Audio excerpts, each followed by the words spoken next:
there another Kasala Wahala for Arsenal Football Club? Are they going to still win the Premier League title? That is one thing that is going through the minds of every Gunners fans. They are doubting themselves at about now, especially how Man City have been able to cut that gap or got there from 9 points.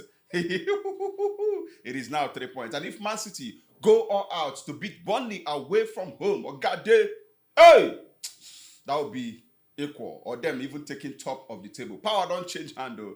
Arsenal fans, wait till happen 19 Kokuri. Let's see what happened another time again. I don't know if you guys will agree, but welcome to Inside the 90 brought to you by Stadium Side. Cosmos Chukwemeka, my name, and with me, I have the delectable, the beautiful, a lady that is proud of the club that she supports, a lady that her club found a way to put Sansan inside the galley of Chelsea, a lady that is flying so high that she has to put on Rangers, no, any jersey to you celebrate the victory of Manchester United. Anybody on the other hand, the Pogog over the weekend, they got beaten. Rangers came from behind to beat them 2-1, and then Namde Azikiwe Stadium. Amarachi Ademoko, how you doing, my lady? Joy don't come. No, be joy is coming. What kind of weekend? Joy don't come. You have like all those weekend until they for village. Now today they take smile. I love the village. They say, ha! I love the weekend, but we know wicked. We know wicked Chelsea. We just show them levels. Okay. For Stamford Bridge. Who does so why your that? voice gone low? Who does that? Now because I wear anybody no win. But that was an oriental derby. I was not expecting anything too much. I'm looking at their poor run of form recently. And as Enugu Rangers, they pursue title. So you know, they expect they made a fumble for home.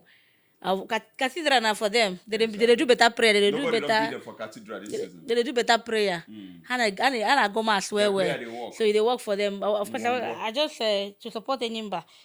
Better than like at least you don't go get relegated. That's the good news. They're not safe now. All right. So Emmanuel Mba, known as Emres, Barcelona, they were not in action over the weekend. They had to stay by, and they joined the Congratulations FC because immediately Real Sociedad won the title, the Copa del Rey. I saw a tweet from the official handle of Barca, and what they did was a congratulations. Okay, so congratulations FC. That's what you're doing now.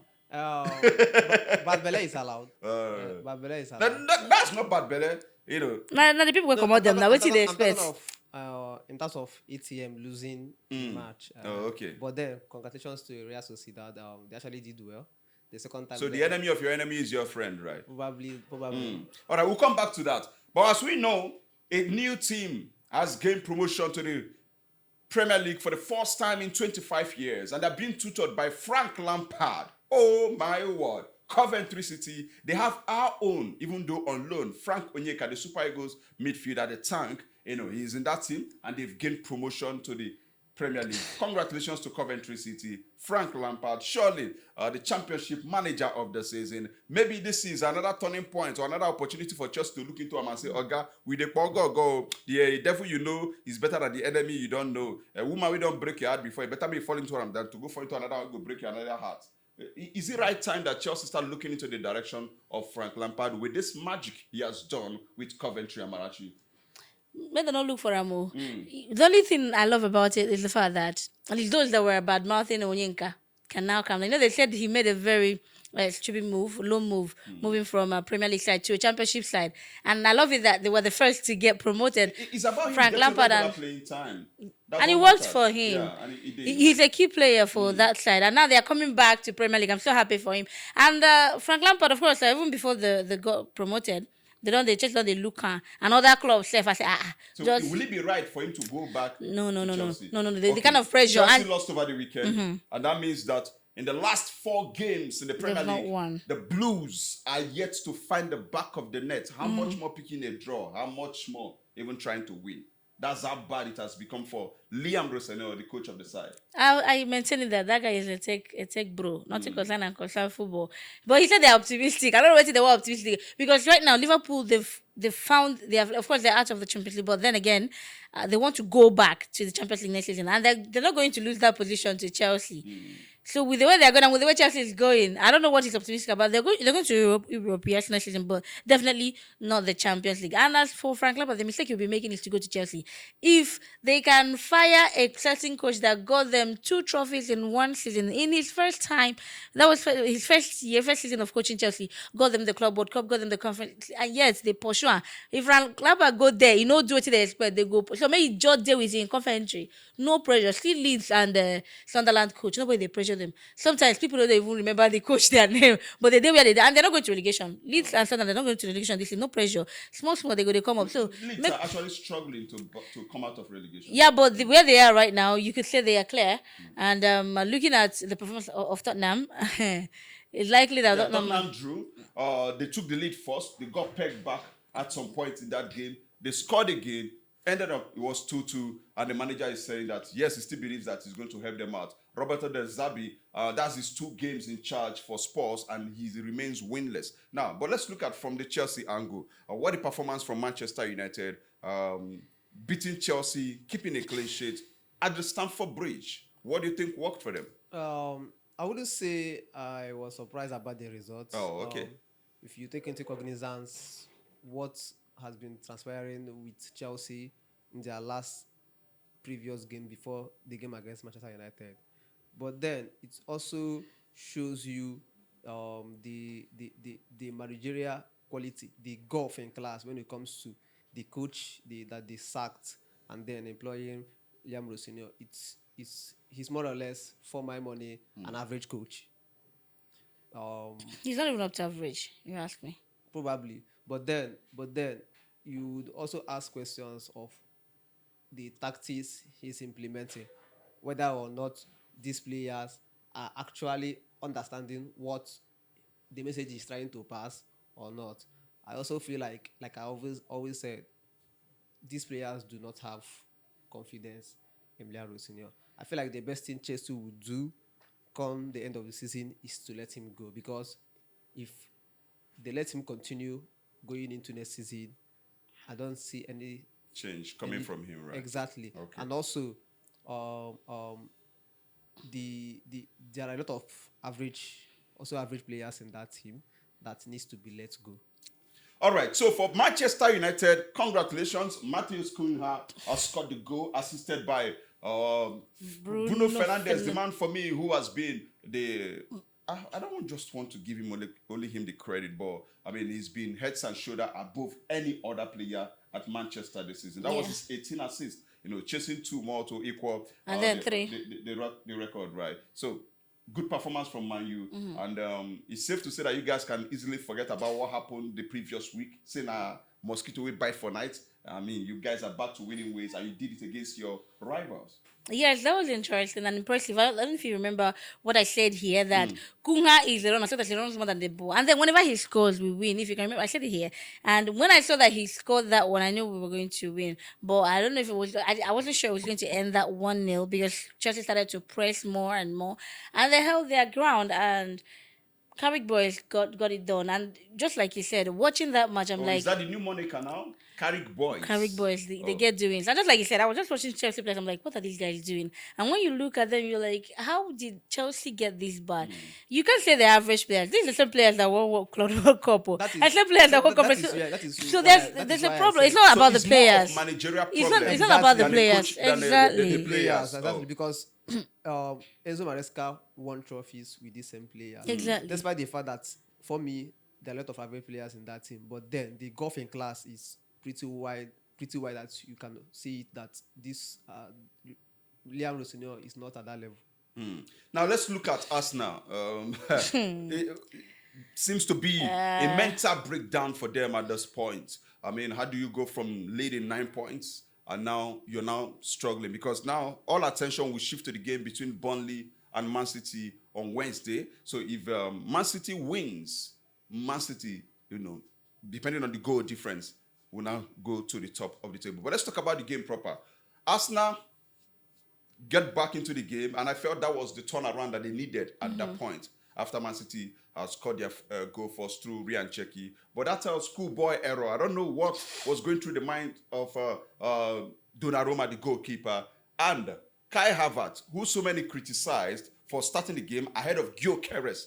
Had to just find a way to nick that one in because he went for that marking, and that's how they got a goal. That was Restore crazy. parity. Yeah. And you feel like Arsenal should get something from this game because a draw would have been nice. But then there is Erling Haaland. First off, I want to start with giving a shout out to Gianluigi Donnarumma. How? When he made that mistake, Okay.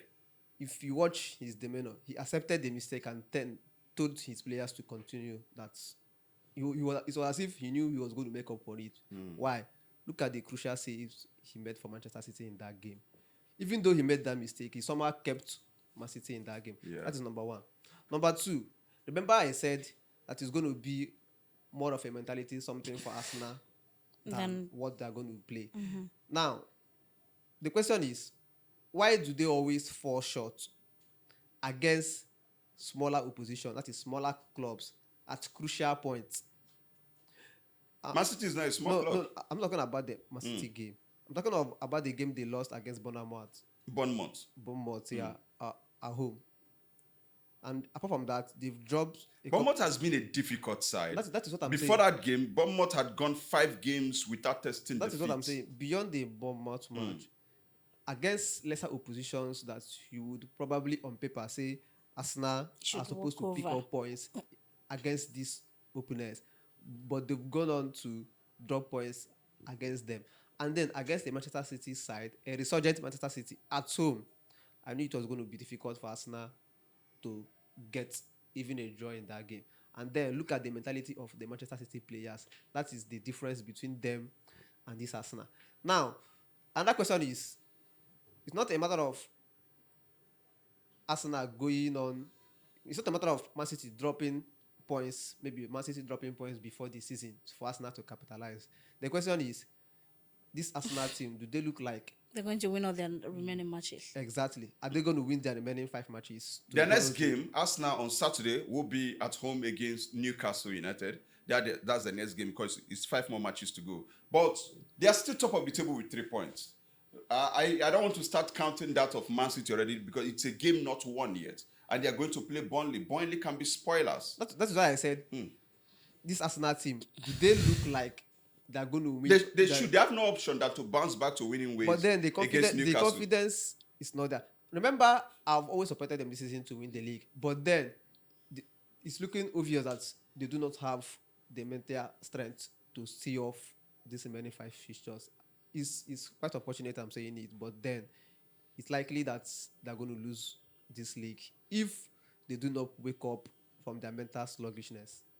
I just hope whoever is their psychologist will get to work. This is the time the team psychologist will get, like, So it's he has more a of lot. psychological Exactly, effect exactly. on the team. The last 3 seasons, they finished second back to back, and then this is the 4th season.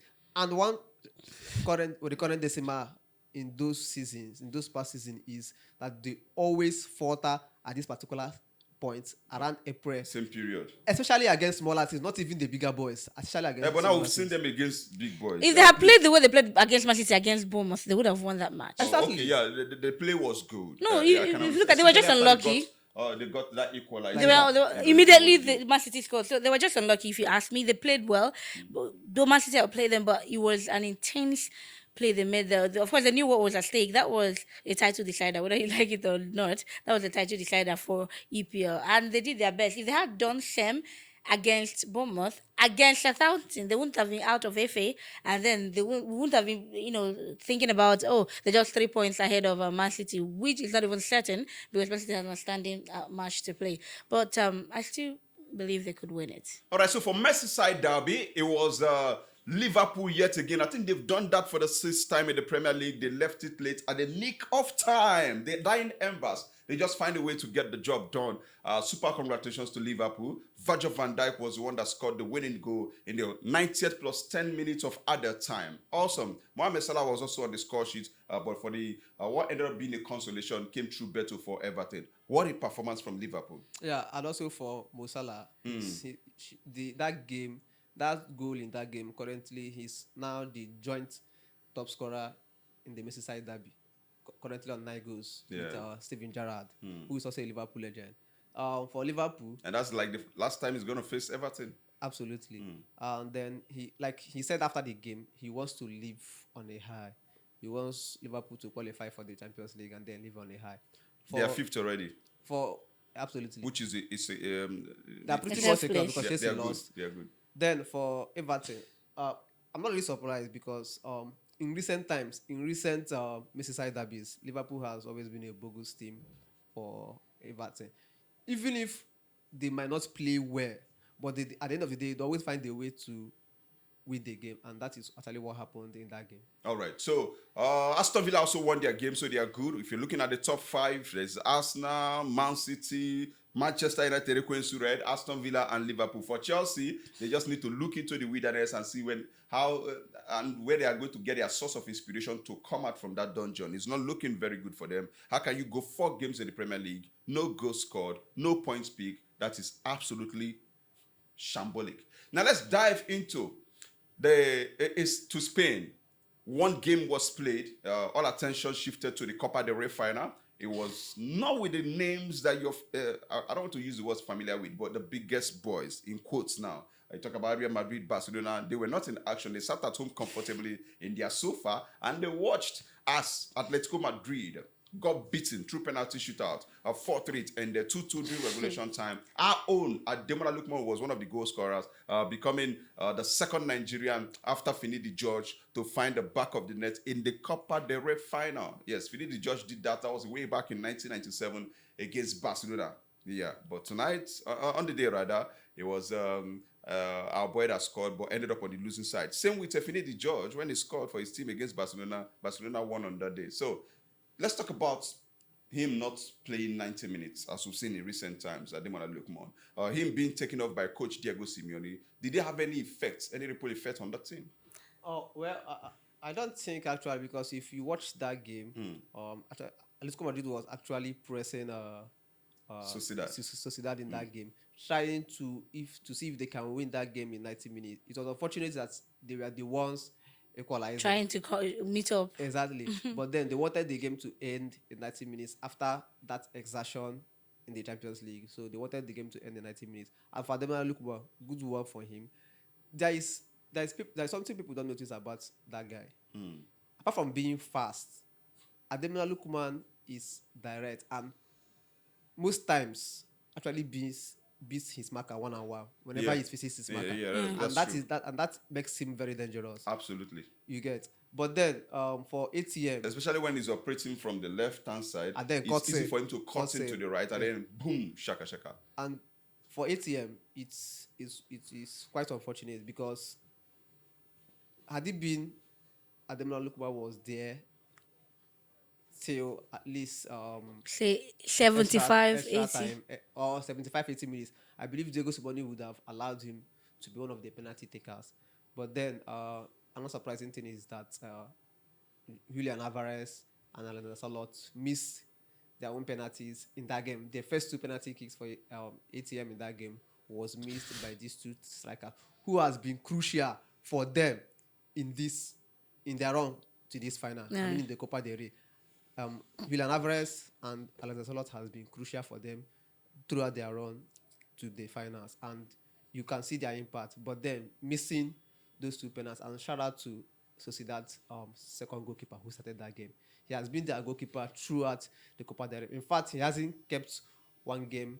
He hasn't featured for them in the league, that is La Liga. He only featured in the Copa del Rey, and then he turned out to be the hero on that night. I was so disappointed. I was really hoping that Atletico wins it because they put up a good fight. I mean, especially against the Barcelona side. But that was a remaking of history on that particular day. Yeah, same event, it's same the 4th scoreline. time that Sociedad have won the trophy. No, aside that, in 1987, they played against Atletico Madrid. It ended 2-2 after extra time, and they won 4-2 on penalties. So it was a repeat of history on that particular night. I don't know how they would have been feeling to have repeated history, play against Atletico Madrid.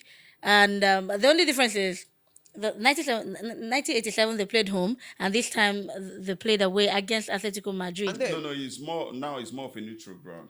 And then the players that featured for them in the penalty shootout, I mean, for ATM, are players I would naturally expect to score. To feature for them, because these players, when it comes to penalty shootouts, are known as specialists.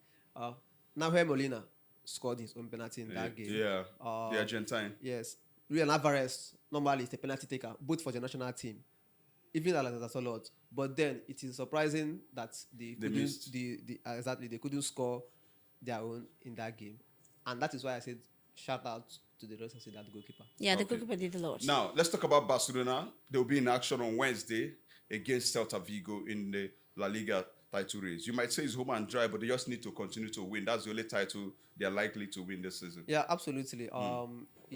Like you said, they just need to consolidate and then get the victory over the line. It's almost home and dry, but then you wouldn't want to take chances against a Celta Vigo side who has somehow found a way to score 2 goals. The last time they played Barca, they scored 2. The last 2 times they played against Barca, they scored 2 goals, and Barca came back from behind to actually win those games. But then I don't think Barcelona. So which means for those that place confidential barometer, expect goals to reign at least over 1.5, over 2.5. Absolutely, because one thing is certain, it looks as if that Barca always concedes. Yeah, but they know how to outscore. Exactly, and they wouldn't want to take chances against an opposition who has found a way to score 2 goals against them in their 2 previous meetings. Okay, so Atletico Madrid will travel away from home same Wednesday to take on Elche. For Madrid, on Tuesday, they'll be in action. They are going to play with Deportivo Alaves. They should win. Absolutely, against Deportivo Alaves, they should win. It's a Madrid derby also, though. But then I feel like Madrid are going to come out at least to get the maximum 3 points in that game, bearing in mind that the season is not over, but then there is still a slight hope. You never can tell, but slight hope. I don't see any hope there. Barca has not been confirmed as a La Liga winner. Yeah. They have not been confirmed champions, so I see slight hope for them, depending on how that is. They should win their own first and then wait for Barca's result on Wednesday. All right, talking about teams that have been confirmed champions, there is Bayern Munich. For the 35th time, they lifted the trophy, courtesy of a 4-2 victory over Stuttgart over the weekend. Harry Kane was one of the goal scorers, Olise. And then in all of this, you just have to give Bayern kudos. The way and manner they've gone about winning this title, it's historical. 109 goals already, which is the most scored in a single Bundesliga season. And the 3 guys, the 3 musketeers, Michael Olise, Luis Diaz, Harry Kane, 3 of them have contributed to 59 goals out of the 109 goals scored in the Bundesliga. That's how dangerous this guy is. And as it stands, they are now gunning for a treble because they are still in the semi-final of the DFB Pokal. Yeah, they are also in the semi-finals of the Champions League. That is how dangerous this team are. I'm talking about Bayern Munich now. And you notice that to score goals isn't a problem for them. And that is why I am somehow tipping them to become the champions of the Champions League, because they've wrapped up their league and then they are going to rest. They can afford to rest rotate their team and keep their players fresh going into the semi-final against a PSG team who are no write-off. And remember, PSG lost over the weekend. I didn't see that one coming. At home. 2-1 at home. And then now they've given an edge, even though they still have a standing, but they've given an edge to Lyon. Ahead of Lens, yes. Although they have a game in hand to play, though. But that was a very big upset. I'm sure. In fact, I saw a lot of people swearing for PSG that they will suffer for 600 years because their tickets just got. Nobody would have expected that. Absolutely. But that's football for you. Yeah, for Bayern Munich, they're going to win PSG, but to play finals with Atletico Madrid, and Atletico Madrid is going to win Champions League. So you're not giving us an opportunity of getting to the final. That's a football club. Okay, I'm not a football club. It's a bottling company. No, okay, it's all right. It's not to consider those lots of Champions. They don't get any correlation. And then talking about talking about Bayern Munich and what they are doing. You see, even the Bible says there was a time he told the Israelites, "You have dwelt too long on this mountain. It's time for you to move." Oh, okay. At some point, I fell for Harry Kane. They say they swear for her. If we get one past that, I will say our course. Then they say, change your location. If something is not working, change where you did. They say if what you know does not change you, you change what you know. Exactly. And that's what Harry Kane did. If your girlfriend they treat you well. It's not being girlfriend inside there. You know if you talk if your boyfriend they treat you well. Say, no, girlfriend. See, gotten two trophies. He just left from This is EPL, his third season at Bayern Munich. and now look at it for him. It's paying off. Finally, Baba lifts trophy. I'm so happy for him. And he's lifting more and more, doing things and things. So aside the fact that Bayern Munich won, I'm happy and super proud of Harry Kane. His consistency. The way he persevered, despite what's happening, people said, "Oh, you've played for so long, no trophy and all that." Baba, no one here. He play until he finally gets something. And I'm so happy for him. I just hope he can continue to put up that one. But for Champions League, it's for Atletico Madrid. All right, no thanks to Dortmund that lost their own game on Saturday, and then that gave opportunity for Bayern to just, all they needed was just a draw, not even a victory. At one but they point, took at it one higher. point, they were losing that game, and then all of a sudden, I saw the live score 4-1 under how many minutes, and it shows you how ruthless they are in front of goals. All right, now let's talk about what's going down in Italy. There will be games still going on, but we know that Inter, they are focused on the Coppa Italia with Como.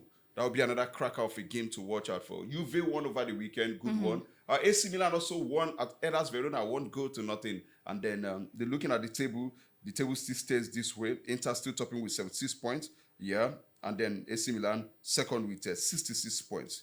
Sorry, Inter Milan is 78 points. AC Milan is second with 66. Napoli, 66 as well. Juve that won is fourth on the log with 63. Title for Inter to still win. Of course. Of course, They're not the drag out with anybody. Even if it's 25 matches, the only they're thing good is, to go. Juve has found a way to sneaking into that top four, and I didn't see that coming. They are really pushing to cement their position and then be back in the Champions League. And now they've For- pushed out Como. Exactly. I actually wanted Como to be there, to be in the Champions League, but then I know it was going to be difficult when you take into cognizance the kind of squad they have. Like, they have a good team, but then not a good Individual. squad depth to compete in the long run. And they play beautiful football. That's the most Absolutely. important. Very, very good one. Very good, I must say. All right. So our own Maduko Okoye was in between the sticks for Udinese. This is another game too. I feel say go cut a lot of people ticket because going by their performance the previous weekend, you might expect that at least a draw wouldn't be bad for Udinese to pick at home against Parma. But they lost 3 points. They got beaten 1-0. Maduka considered just 1 goal in that game. Inter Milan, even though with their eyes set on the Coppa Italia, they got the better of Cagliari by 3-0. Fantastic performance. Why for Como that we mentioned lost to Sassuolo 2-1. Absolutely. For Inter, is only a matter of when When. and not if. It's decided for them already, and I love the way they've been consistent in the league. Of course, they've been consistent, especially when they left Champions League. They focused more. At some point, it's like they were losing consistency. I'm just disappointed in AC Milan. At some point, the tenacity they were using to chase Inter. At some point, it was like, okay, of course, we knew they didn't have a shot, but they were just there. Inter win, they win, Inter win, they win. Chasing them behind. Then at some point, the fire has died down. yeah, they went back. Napoli from nowhere came back and all that. AC Milan, of course, they've done well for themselves as well. But Inter, you can't take away what they've done. Their consistency. Yeah. So for Inter also, it means that they still stand a chance of winning a double, because they are in the semi-finals of the Coppa Italia, like I mentioned, and then the return leg comes up tomorrow. The first leg ended goalless with Como. So return leg is tomorrow. So if they can win that one, navigate that one, they'll be through to the final. And who knows? They might just go all out to win it. So we keep our fingers crossed for that one. It's interesting everywhere you turn to in the top 5 leagues in Europe. Now, we skipped something. And I would like to get the prediction of the guys before calling it a wrap on today's podcast. Brighton will be taking on Chelsea tomorrow. This is Chelsea that have not scored a goal in their last 4 games. Brighton, we know how stubborn they can be. But is that a game that you see Chelsea returning back to winning ways? You go hard though. I'm actually seeing the most Chelsea can get in that one is a draw. We're looking forward to Brighton and Chelsea battling it out tomorrow. Until then, make sure you keep following us across all our social media handles to enjoy the best when it comes to analysis, especially in the top 5 leagues and, of course, Nigeria Premier Football League. 2 teams are battling it out. Who is going to win the title at the end of the 2025-26 season? Will it be the table toppers right now, Rangers International of Enugu, or the Pride of Rivers, who got beaten by Kano Pillars 2-1 in Kano. Not that they were just beaten in scoreline. The referee in that game received recharge card slap. They slapped the referee twice. Till now, you see they make call. Not looking good. Violence, we don't support that in football, but it is what it is. Until next time, this is Inside the 90, brought to you by Stadium Side. And Cosmos Chukwemeka, my name, Amaracha Dimoko, Emale Nomba, Puyaka.